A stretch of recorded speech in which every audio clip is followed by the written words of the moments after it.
Hello, welcome back to the reading of the poem of the Man God, written by Maria Valtorta, Volume 1, Chapter 104, Part 1. Jesus, in the sea town, receives letters concerning Jonah. 11th February 1945. Jesus is in the beautiful sea town, which on the map has a natural, wide, and well-protected gulf, with a capacity for taking many ships, made even safer by a massive harbor wall. It must be used also a great deal for military purposes, because I see Roman triremes with soldiers on board. They are disembarking, though I do not know whether because they are relieving troops or because they are reinforcing the garrison. The harbor, that is the port, vaguely reminds me of Naples, dominated by the Vesuvian mountains. Jesus is sitting in a humble house near the harbor. It is certainly the house of fishermen, probably friends of Peter and John, because I see that they feel at their ease in the house and with its residents. I do not see the shepherd Joseph, and of course I do not see the Iscariot, still absent. Jesus is speaking informally to the members of the family and to other people who have come to listen to him, but it is not a real sermon. His words are full of advice and comfort, such as only he can give. Andrew comes in. He seems to have gone out on some errand, because he also has some loaves in his hands. He blushes when drawing near, because it must be a real torture for him to attract people's attention to himself. And rather than speak, he whispers, Master, could you come with me? There is some good to be done, but only you can do it. Jesus gets up without even asking what is the good. But Peter asks, where are you taking him? He is so tired. It is supper time. They can wait for him till tomorrow. No, it must be done at once. It is. Why don't you speak, you frightened gazelle? How can a great big strapping man be like that? You look like a little fish caught in the net. Andrew blushes even more. Jesus defends him by drawing him to himself. I like him thus. Leave him alone. Your brother is like wholesome water. It works noiselessly in the depths.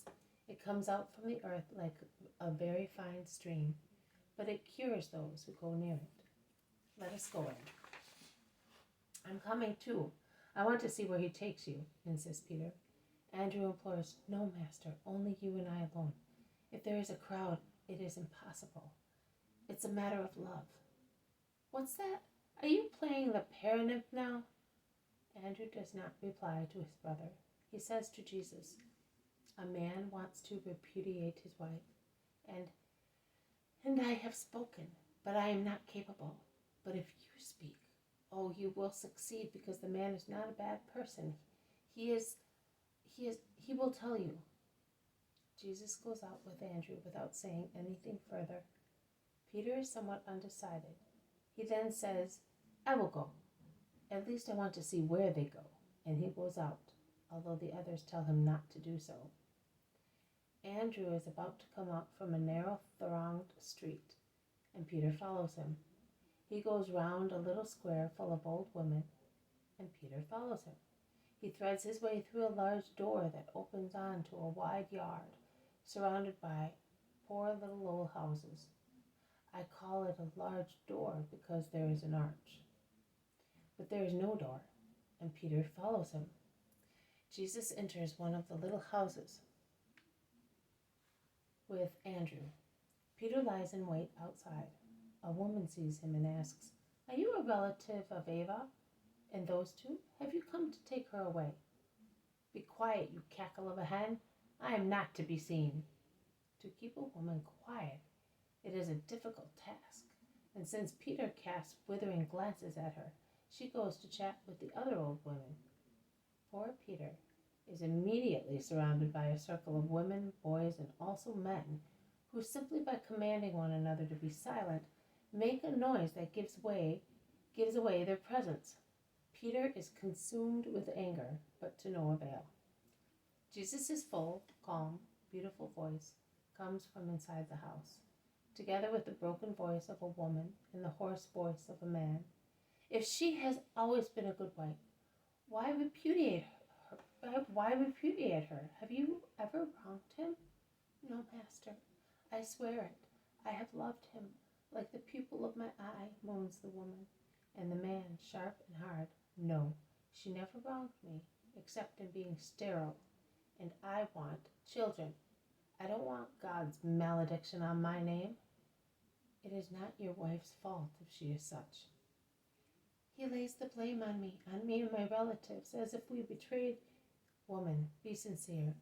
Did you know that you were sterile? No, I was and I am like all women. Also, the doctor said so. But I am not successful in having children. You can see that she has not betrayed you. She suffers for that too. Will you answer sincerely too? If she were a mother, would you repudiate her? No, I swear. There is no reason. But the rabbi said so, and also the scribe. A barren woman is the curse of God on a house, and it is your right and duty to give her a divorce. Libel, and not to vex your virility by depriving yourself of children. I am doing what the law states. No, listen. The law says, do not commit adultery, and you are about to commit it. That is the original commandment and nothing else. And if on account of the hardness of your hearts Moses granted divorce, it was to prevent intrigues and concubinages hateful to God. Then your vice expanded more and more Moses' claws, creating the wicked chains and murderous stones which are the present lot of women, always victims of your arrogance, of your whims, of your deafness and your blindness to affections. I tell you, it is not legal to do what you want to do. Your action is an offense to God. Did Abraham perhaps repudiate Sarah, and Jacob, Rachel, and Elkanah, Anna, and Manoah, his wife? Do you know the baptizer? You do? Well, was his mother not sterile up to her old age, and then gave birth to the holy man of God, as Manoah's wife gave birth to Samson, and Anna of Elkanah to Samuel, and Rachel to Joseph, and Sarah to Isaac? To the husband's continence, to his compassion for his sterile wife, to his fidelity to marriage, God grants a prize, and a prize celebrated through centuries, as he grants consolation to the weeping sterile women, no longer sterile nor depressed, but glorious in the exultation of being mothers. You are not allowed to offend her love. Be just and honest. God will reward you beyond your merit. Master, you are the only one to speak so. I did not know. I asked the doctors, and they said to me, do it, but not one word to tell me that God rewards a good deed with gifts. We are in their hands, and they close our eyes and our hearts with an iron hand. I am not a bad man, Master. Don't be angry with me. I am not angry. I feel sorry for you more than I do for this weeping woman, because her pain will end with her life. Yours will begin again. Yours will begin then to last forever. Think about it. No, it will not begin. I don't want it to begin. Will you swear to me by the God of Abraham that what you say is the truth? I am the truth and wisdom. Who believes in me will have justice, wisdom, love, and peace. I want to believe you. Yes, I want to believe you. I feel there is something in you which is not in the others. Well, I will now go to the priest, and I will say to him, I am not going to repudiate her any longer. I will keep her, and I will only ask God to help me to feel less the pain of being childless. Ava, do not cry. We will ask the Master to come again to keep me good, and you continue to love me. The woman cries louder because of the contrast between her previous sorrow and her present joy. Jesus instead smiles. Do not cry. Look at me. Look at me, woman. She looks up. She looks at his bright face through her tears. Come here, man. Kneel down beside your wife. I will now bless you and sanctify your union. Listen. Lord God of our fathers, who made Adam with the dust of the soil and gave him Eve as a helpmate, that they might populate the earth with men, bringing them up in your holy fear, descend with your blessing and your mercy open and fecundate the womb that the enemy had closed to lead them to a double sin of adultery and despair. Have mercy on these two children, Holy Father. Supreme Creator, make them happy and holy.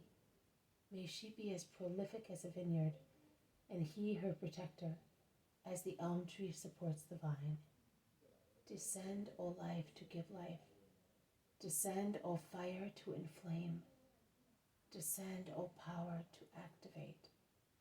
Descend, grant them that for the praise feast, for the fruitful crops next year, that they may offer you their living sheaf, their firstborn, a son, sacred to you, Eternal Father, who bless those who hope in you. Jesus has prayed in a thundering voice, his hands stretched out over their bowed heads. The people no longer refrain themselves, and they gather together, Peter in front of them all. Stand up, have faith, and be holy. Oh, stay, Master, begged the reconciled couple. I cannot. I will come back. I will be here very often. Stay, stay, speak to us, shout the crowd. Jesus blesses but does not stop. He promises only to come back soon, and he goes to his hospitable house, followed by a small crowd. This has been a reading from the poem of the Man God, written by Maria Valtorta, Volume 1, Chapter 104, Part 1. Jesus in the sea town receives letters concerning Jonah. Thank you for listening. I will see you tomorrow. May God bless you, and may peace be with you.